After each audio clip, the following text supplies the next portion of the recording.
السلام عليكم ورحمة الله.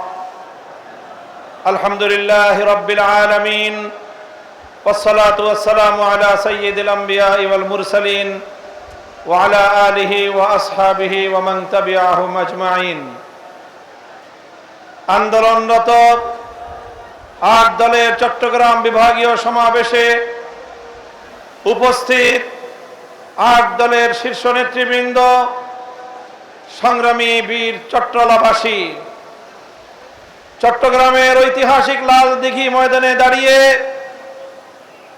বিগত ফ্যাসিবাদ বিরোধী আন্দোলনের অন্যতম মহানায়ক হেফাজতে ইসলাম বাংলাদেশের আমির মরহুম আল্লামা শাহ আহমদ শফি, মজলুম আমির হেফাজত শহীদ ইসলাম আল্লামা জুনায়েদ বাবুনগরী রহমতুল্লাহ আলাইহির প্রতি শ্রদ্ধা এবং তাদের রুহের মাগফিরাত কামনা করে আজকের এই চট্টগ্রামের ঐতিহাসিক লালদিঘি ময়দানের জনসমুদ্রকে লক্ষ্য করে আমরা পরিষ্কার বার্তা দিতে চাই।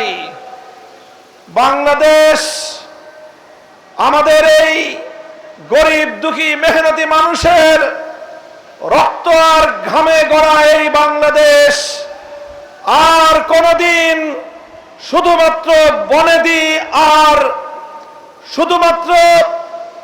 বনেদি এবং বড়লোকদের বাংলাদেশে আর থাকবে না ইনশাআল্লাহ। বাংলাদেশ গরিব প্রজা সাধারণদের বাংলাদেশে পরিণত করবার জন্য যে আন্দোলন, যে সংগ্রাম শুরু হয়েছে, ইনশাআল্লাহ এই সংগ্রাম মঞ্জিল পর্যন্ত পৌঁছবে। আমরা পরিষ্কার ভাষায় বলেছি, বড় বড় রাজনৈতিক দলগুলোর পক্ষ থেকে অনেক অফার দেওয়া হয়েছে।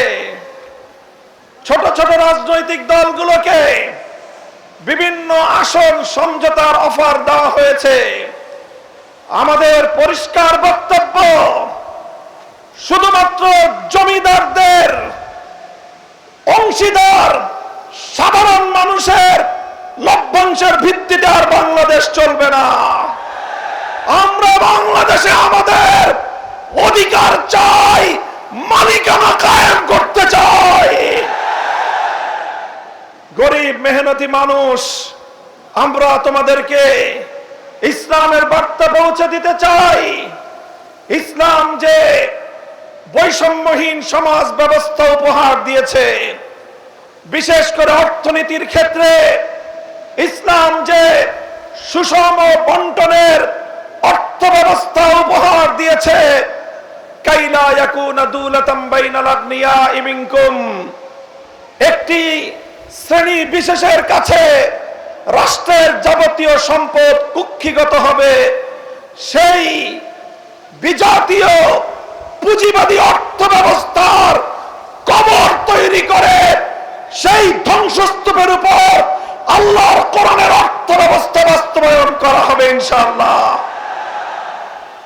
আমাদেরকে বিগত দিনগুলোতে শুধু উন্নয়নের গল্প শোনানো হয়েছে। উন্নয়নের গল্পের একটা দৃষ্টান্ত আমরা দিয়ে থাকি। কেমন উন্নয়ন?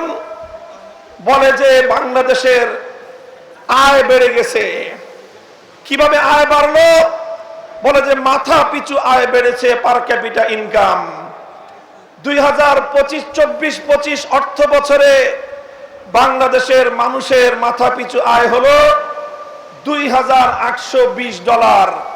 আমাদের বাংলাদেশি মুদ্রায় 3,40,000 টাকা প্রতি মাসে বাংলাদেশের মানুষের গড় আয়।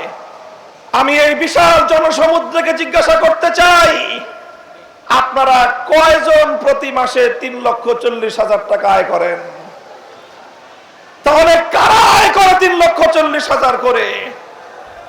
সংগ্রামী সাথী ও বন্ধুগণ, ব্যাপারটা হলো এরকম। একজনে খাল পার হতে গিয়েছে, জিজ্ঞাসা করেছে গরিব একজন কৃষককে, খালে কি আমার ঠাই হবে? গরিব বলে যে না, খালে ঠাই হবে না, এই খালের মধ্যখানে 5 হাত পানি।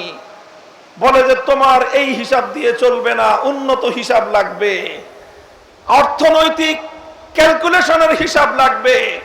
কি হিসাব? বলে যে মাঠে এই খালের মধ্যখানে কয় হাত পানি? 5 হাত পানি। ওই পারে কয় হাত পানি? 1 হাত পানি। এই পারে কয় হাত পানি? 1 হাত পানি। এবার তিনটাকে যোগ দাও, 5 যোগ 3 যোগ 5 যোগ 1 যোগ 1 হলো 7। 3 জায়গা থেকে স্যাম্পল নিয়েছো, এবার 7কে 3 দিয়ে ভাগ দাও, গড় পানি দাঁড়ালো 2.25 হাত। বলে যে অর্থনীতির হিসাব বলে যে খালে গড় পানি আছে 2.25 হাত, সুতরাং 2.25 হাত পানি যেহেতু গড়ে আছে, এই খাল পার হওয়া সম্ভব। আমি আপনাদেরকে জিজ্ঞাসা করতে চাই, এই গড় হিসাব করে যদি কেউ খাল পার হতে যায়, 5 হাত পানিতে তার ঠাঁই হবে? ওই 5 হাত পানিতে গিয়ে সে নিশ্চিত ডুবে মরবে।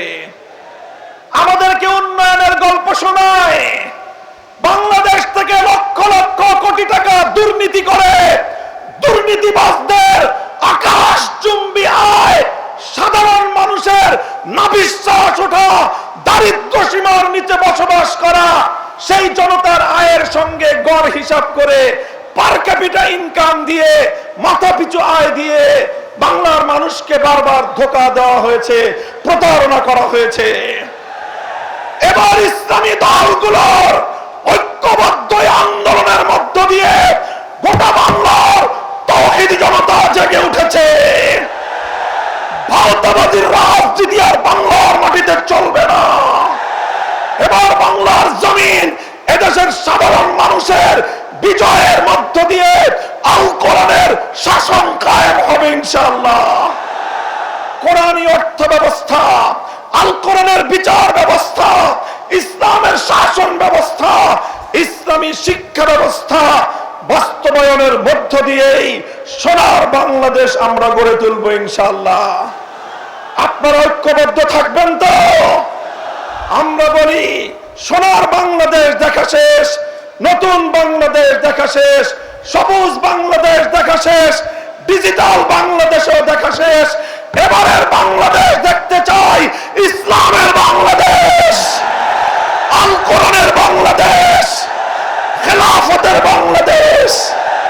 হাতে হাত রেখে টেকনাফ থেকে তেতুলিয়া সকল ষড়যন্ত্রের বিরুদ্ধে, চক্রান্তের বিরুদ্ধে, আধিপত্যবাদের বিরুদ্ধে আমরা ইস্পাত কঠিন জনতার যে ঐক্য গড়ে তুলেছি, জনতার বিজয়ের মধ্য দিয়েই ইনশাআল্লাহ চূড়ান্ত লক্ষ্যে পৌঁছবে।